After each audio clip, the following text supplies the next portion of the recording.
마가복음 14장 1절에서 11절 말씀입니다. 한 절씩 교독하시겠습니다. 이틀이 지나면 유월절과 무교절이라 대제사장들과 서기관들이 예수를 흉계로 잡아 죽일 방도를 구하며 이르되 밀란이 날까 하노니 명절에는 하지 말자 하더라. 예수께서 베다니 나병 환자 시몬의 집에서 식사하실 때에 한 여자가 매우 값진 향유 곧 순전한 나드 한 옥합을 가지고 와서 그 옥합을 깨뜨려 예수의 머리에 부으니 어떤 사람들이 화를 내어 서로 말하되 어찌하여 이 향유를 허비하는가. 이 향유를 300데나리온 이상에 팔아 가난한 자들에게 줄 수 있었겠도다 하며 그 여자를 책망하는지라. 예수께서 이르시되 가만두라. 너희가 어찌하여 그를 괴롭게 하느냐. 그가 내게 좋은 일을 하였느니라. 가난한 자들은 항상 너희와 함께 있으니 아무 때라도 원하는 대로 도울 수 있거니와 나는 너희와 항상 함께 있지 아니하리라. 그는 힘을 다하여 내 몸에 향유를 부어 내 장례를 미리 준비하였느니라. 내가 진실로 너희에게 이르노니 온 천하에 어디서든지 복음이 전파되는 곳에는 이 여자가 행한 일도 말하여 그를 기억하리라 하시니라. 12 중에 하나인 가룟 유다가 예수를 넘겨주려고 대제사장들에게 가매 그들이 듣고 기뻐하여 돈을 주기로 약속하니 유다가 예수를 어떻게 넘겨줄까 하고 그 기회를 찾더라. 아멘. 누가복음에 종종 등장하고 있는 샌드위치 구성의 본문입니다. 오늘 읽은 본문 1절, 2절과 10절, 11절이 이 이야기를 감싸고 있습니다.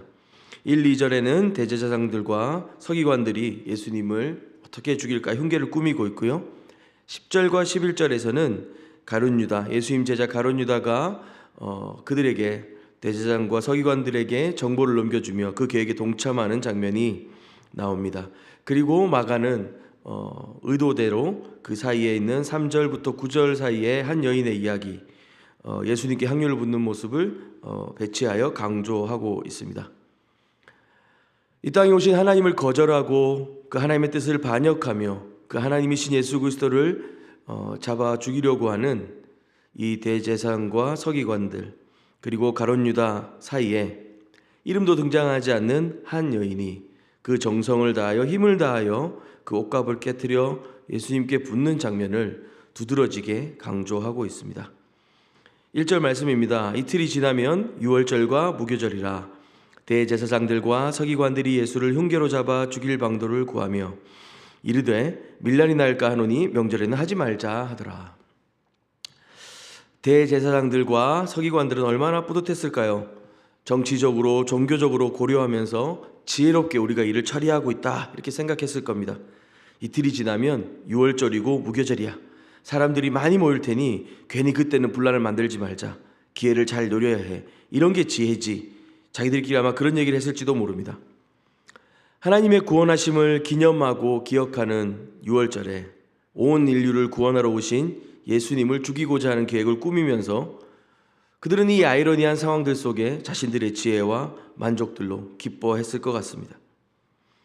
사실 대제사장과 이 서기관들이 처음 이런 흉계를 꾸민 것은 아닙니다. 마가복음 11장 18절에 보면 대제사장들과 서기관들이 듣고 예수를 어떻게 죽일까 하고 꾀하니 이는 무리가 다 그의 교훈을 놀랍게 여김으로 그를 두려워함이러라. 예수님께서 11장에 성전을 깨끗게 하시던 그때에 이 사람들은 이미 이 계획을 시작했습니다.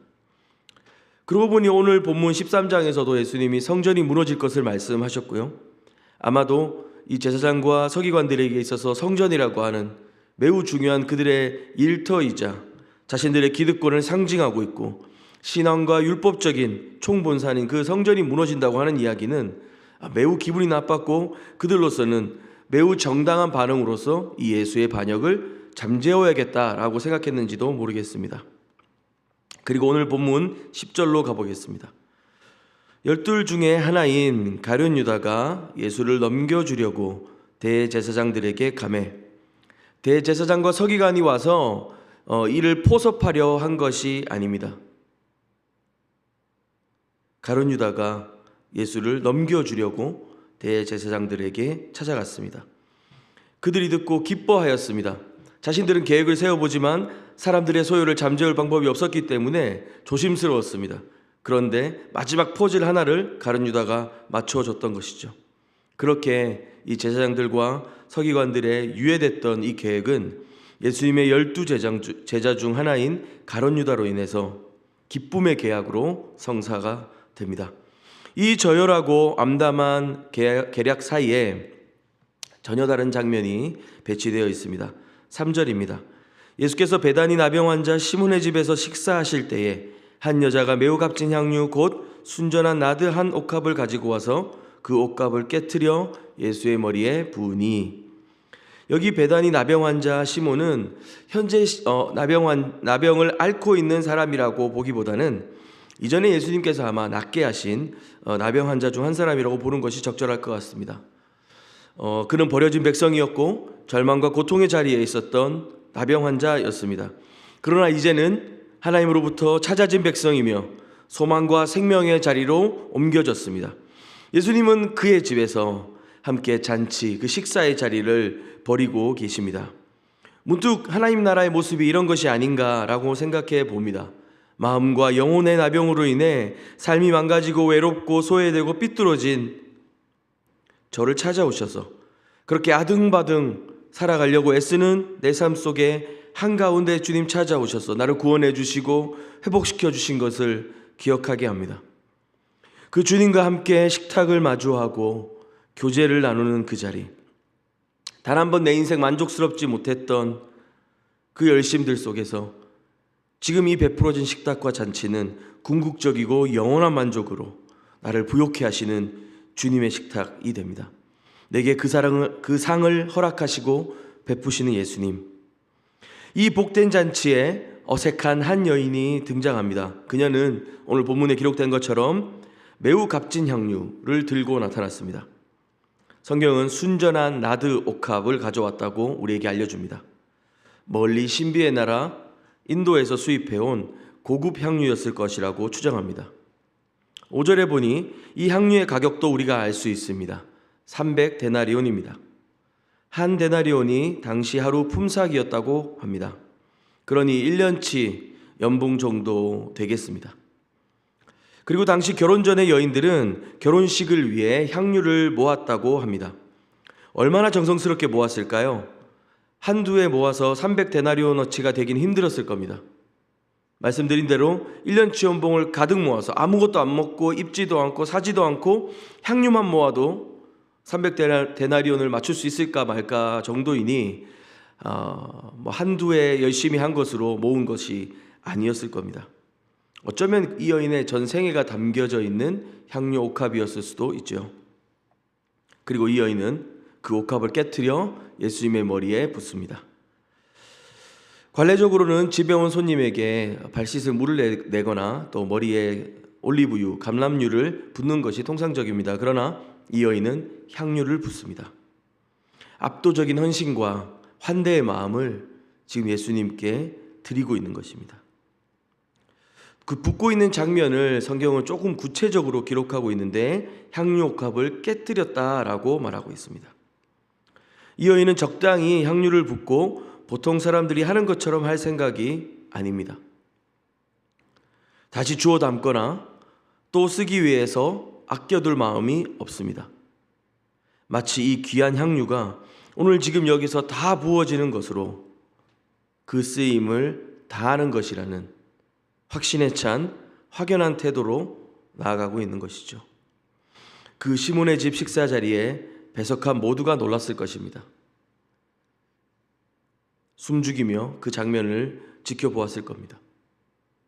옥합이 깨지는 소리, 향유가 아낌없이 부어지는 모습, 그리고 그 집을 가득 메운 향기.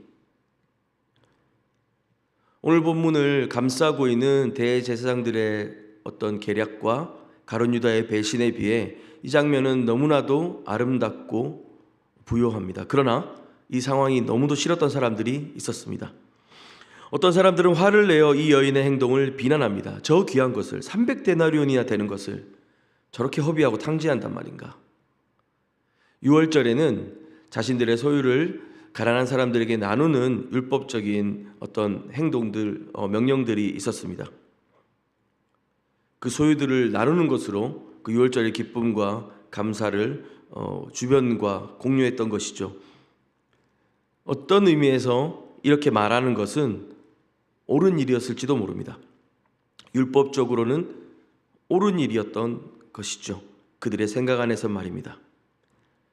5절입니다. 이 향유를 300데나리온 이상에 팔아 가난한 자들에게 줄 수 있었겠도다 하며 그 여자를 책망하는지라. 옳은 말입니다. 300데나리온, 1년치 연봉이나 되는 이 돈으로 가난한 자들에게 줄 생각을 못했단 말이냐? 그러나 이 옳은 말들 사이를 뚫고 나오는 예수님의 목소리가 있습니다. 6절입니다. 예수께서 이르시되 가만두라. 너희가 어찌하여 그를 괴롭게 하느냐? 그가 내게 좋은 일을 하였느니라. 가난한 자들은 항상 너희와 함께 있으니 아무 때라도 원하는 대로 도울 수 있거니와 나는 너희와 항상 함께 있지 아니하리라. 여인을 괴롭게 하지 마라. 그는 내게 좋은 일을 했다. 아름다운 일을 했다. 라고 말씀하고 계십니다. 항상 가난한 자들을 돌보고 소외된 자들을 섬기라고 하셨던 예수님께서 약간은 좀 다른 말씀을 하시는 것 같습니다. 항상 너희가 원하는 때 언제든 도울 수 있지 않느냐. 그러나 나는 너희와 항상 함께 있지 않다. 예수님께서 오신 목적을 다시 한번 밝히시는 것입니다. 병든 자를 고치고 가난한 자들을 먹이시고 눈먼 자들을 눈뜨게 하시고 앉은뱅이를 일으키시고 귀신을 쫓는 일은 이 땅에 예수님과 함께 시작된 하나님 나라가 어떤 것인가를 보여주는 우리 예수님의 사역이고 또 상징적인 하나님 나라의 모습입니다. 그러나 이것은 예수께서 시작하신 그 나라의 결과입니다. 주님은 그 일만을 위해서 오신 분이 아니시죠. 그분은 우리를 대신하여 십자가에 죽으시고 부활하심으로 하나님께서 자기 백성을 부르시는 이 영광스러운 일에 순종하고 계시는 분이십니다. 그 예수님이 하시는 일을 지금 이 여인의 향유 부는 행위와 연결시키고 있는 것입니다. 예수님께 가장 좋고 아름답고 기쁘시게 하고 받으실 만한 일이었다고 말입니다. 옳은 일로 수시로 예수님을 쫓아다니며 비난하고 따지고 들었던 대제사장 서기관들과 전혀 다르지 않는 예수님 곁에 있는 사람들, 그 한가운데서 이 여인은 좋고 아름다운 일을 행하고 있습니다. 오직 우리 예수님을 위해서 말입니다. 8절입니다. 그는 힘을 다하여 내 몸에 향유를 부어 내 장례를 미리 준비하였느니라. 다들 잘 이해는 못했겠지만 예수님은 마치 그 여인과 마음이 통하신 것처럼, 혹은 그 여인은 다 알지 못했지만 예수님은 이 사실들, 이 사건들이 상징적으로 무엇을 보여주고 싶어 하시는지를 설명하십니다. 그녀는 내 장례를 미리 준비했다. 먼저 말씀드린 것처럼 이 여인은 불가역적인 그리고 전적인 정성을 다한 헌신으로 예수님께 향유를 붓고 있습니다. 이제 이 여인은 결혼식에 가져갈 향유도 없습니다. 어쩌면 이제껏 살아오는 내내 그녀의 모든 시간과 자신의 어떤 노력들을 다 담은 것을 주님께 드렸습니다. 남자들만 있는 그 식탁과 그 식사 교제 한가운데 나와서 그 향유를 깨트리는 이 이상한 행동들로 아마 마을의 이 사람의 평판은, 이 여인의 평판은 다 깨어졌을지도 모릅니다. 그리고 이제 이 여인은 미래의 자신을 어떤 보장을 받을 수 있는 가능성도 없어졌을지도 모릅니다. 그러나 그 모든 것을 내려놓고 주님께 붓고 있습니다. 그 힘을 다한 여인의 행동에 예수님은 내 장례를 미리 준비하였다. 장례를 치를 때 그 시체에 향유를 바르는 행동을 염두하신 것일까요? 십자가에서 죽으심으로 그 누구도 적법한 장례를 행할 수 없을 것이라는 그 사건을 미리 말씀하시는 것일까요? 9절에 내가 진실로 강조하여 말씀하십니다. 너희에게 말한다. 들어라. 온 천하에 어디서든지 복음이 전파되는 곳에는 이 여자가 행한 일도 말하여 그를 기억하리라 하시니라. 예수님은 이 여인의 행한 일을 복음이 전파되는 모든 곳에 전하라고 말씀하십니다. 저 전도를 엄청나게 많이 해봤는데, 전도를 하거나 복음을 전하는 동안에 이 여인의 얘기를 할 기회들은 별로 없었습니다. 사실 이 말씀을 묵상하면서 이 본문을 어떻게 이해해야 되지? 성도님들도 그렇지 않습니까? 가족들이나 친구들에게 복음을 전하거나 예수님에 대해 소개할 때 이 여인의 이야기를 꺼낼 때가 그렇게 많지가 않은 것 같습니다. 무슨 뜻일까? 이 여인의 행위 속에 어떤 의미와 복음적인 가치가 있기 때문에 예수님이 이런 말씀을 하시는 것일까? 그래서 저는 다시 그 시몬의 집, 베다니 나병 환자 시몬의 집 잔치의 모습을 그려보았습니다. 사람들의 기대와 소망은 이미 다른 데 가 있습니다. 예수님을 따르고 믿는 자들 사이에서도 마찬가지였습니다. 대제사장과 서기관들의 그것과 그들의 생각과 다르지 않았습니다. 심지어 제자 중 하나는 예수를 팔아넘길 생각입니다. 천국 잔치처럼 보였습니다. 그러나 진정한 구원의 의미를 알지 못하는 자들 사이에서 예수는 홀로 외롭게 계시는 것 같습니다.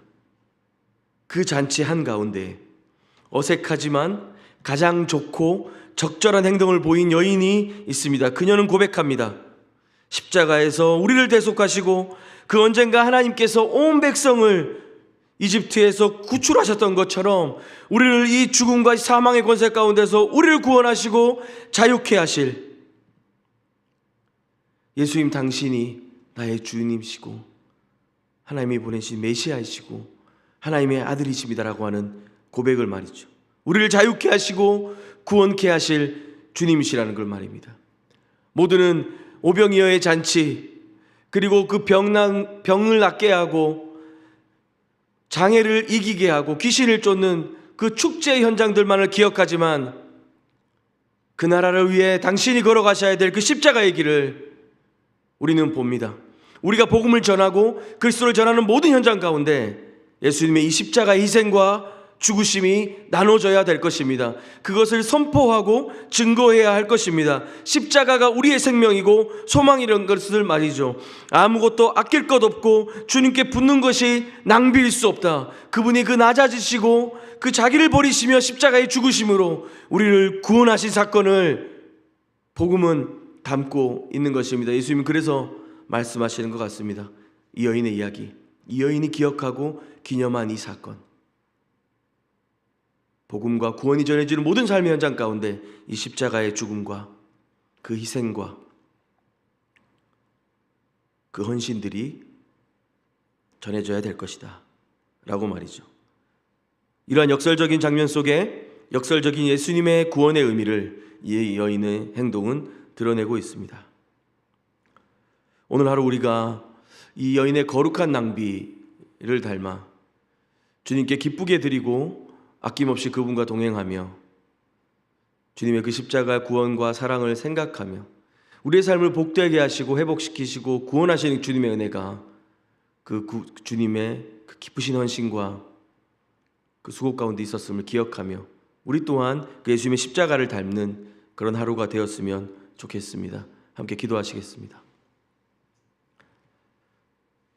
사랑하는 주님, 사랑한다 수없이 말하며 내 삶 어떤 것 하나 깨어드리지 못했던 우리의 삶을 회개합니다. 돌이켜 세상과 사람들의 기준에 맞추지 않고 우리 주님의 십자가 은혜와 사랑을 생각하며 또 믿음으로 하루 살아낼 수 있도록 주님 함께해 주시옵소서. 다 깨닫지 못하고 보지 못하고 이해하지 못하는 우리의 삶 구석구석 가운데 주님의 그 십자가의 사랑과 은혜가 날로 선명하게 드러나기를 간절히 원합니다. 그렇게 주님 앞에 기꺼이 드려지며 기꺼이 순종하며 기꺼이 헌신하는 우리의 하루가 되게 하여 주시옵소서. 주님 사랑합니다. 예수님 이름으로 기도합니다. 아멘. 우리 같이 두 가지 기도 제목으로 기도하실 텐데요. 먼저는 우리 주님의 십자가의 죽으심과 그 희생을 좀 묵상했으면 좋겠습니다. 그분의 고통과 또 그분의 아픔과 그분의 눈물은 그 십자가의 육체적인 두려움과 고통뿐 아니라 우리 죄를 향한 하나님의 탄식하는 마음이었던 것을 기억하면서 우리의 삶을 돌이키고 회개하며 나아갔으면 좋겠습니다. 또한 이어서 거룩한 낭비, 이 여인의 그 향유옥합을 깨트렸던 이 거룩한 낭비를 생각하면서 우리가 주님을 위해 드릴 수 있는 우리의 삶에 두렙돈을 드렸던 과부와 같은 그런 마음을 다한 헌신과 그 희생으로 또 오늘 하루 주님 곁에 동행하며 그 주님을 기억하며 믿음으로 살아가는 하루가 될 수 있도록 간구하며 기도했으면 좋겠습니다. 두 가지 제목으로 기도하신 후에 개인 기도로 계속 나아가도록 하겠습니다. 함께 기도하겠습니다.